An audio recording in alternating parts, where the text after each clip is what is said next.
আপনাদের সাথে আমি আজকে একটা বাস্তব আলোচনা হলো এই যে 3-4 দিন আগে যে একটা ঘটনা ঘটলো না, যে জাহাজের মধ্যে 7 জন নাবিক খুন।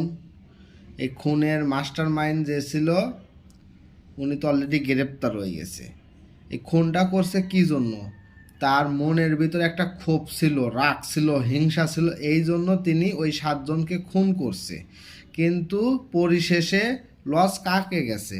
পরিশেষে লস ওই 7 জন আর একজন, 8 জনের ফ্যামিলিটা ধ্বংস হয়ে গেছে। বলে 7 জন মারা গেছে, 7 জন তার ফ্যামিলি চলাইতো, মারা গেছে। ইনিও তার ফ্যামিলিকে চলাইতো, ইনিও হয়তো ফাঁসি হয়ে যাবে, ইনিও শেষ হয়ে যাবে। কিন্তু উনি যে কাজটা করছে কি, রাগ ক্ষোভ, রাগের মাথায় সব কিছু করছে। কিন্তু আমরা বর্তমানে রাগ ক্ষোভ এত থাকা ভালো না, এত থাকলে ভবিষ্যৎ অন্ধকার। উনিও আজকে